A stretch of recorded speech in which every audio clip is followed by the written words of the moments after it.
Current thinking concludes that the peak of the emergence of intelligence in the galaxy was achieved 10 to 100 million years ago, that most races in the galaxy are very old and very sophisticated. We cannot expect such races to appear with a trumpet blast over every city on Earth. Such an entry into history is tantamount to crashing into someone's house completely unannounced, hardly the sort of thing that one would expect from a subtle and ancient galactic civilization. Rather, they have always been here, or rather, their presence has always been here in the hallucinogens. When we understand this on our own, we will be signaling to them that we are now ready for the contact.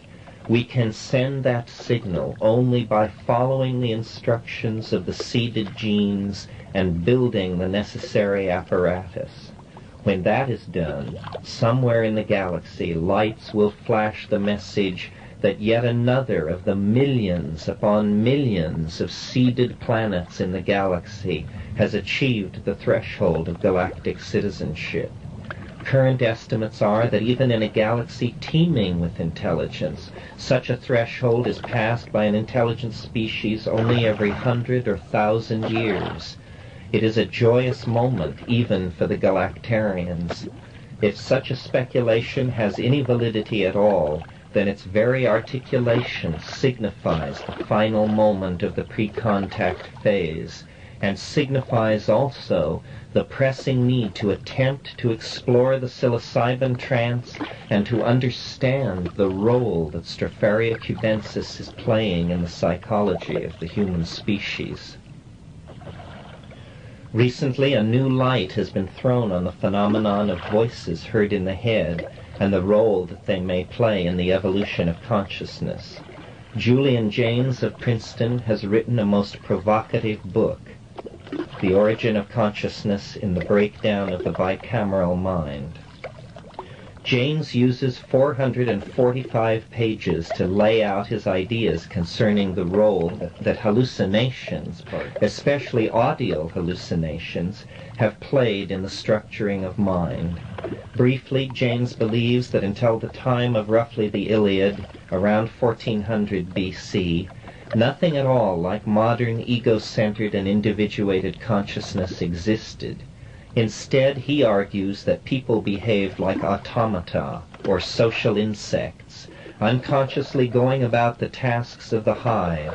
Only in moments of great stress and personal danger was this regimen broken. In such moments, an impersonal mind, outside the usual experience of the world, became manifest as a voice.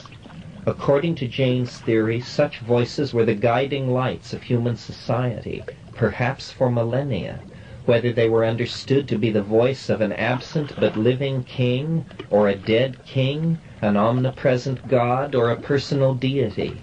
Migrations and the breakdown of the cultural insularity of the early human civilizations brought an end to man's relations to the bicameral mind, which is Jaynes' term for the cybernetic godlike presence felt behind the hallucinated voices. Selective pressures and social prejudice against having a relationship with the bicameral mind in a modern context have made hearing voices into a mystical phenomenon or a serious mental aberration, in any case something very rare. The interested reader should study Jaynes' case carefully, although his book is exasperating, since in a treatise on the role of hallucinations in human history, he fails to offer any serious discussion of hallucinogenic plant use at all. This is a serious failing, especially if the effect triggered by psilocybin is not, as I have suggested, a contact with an intelligence entirely distinct from ourselves.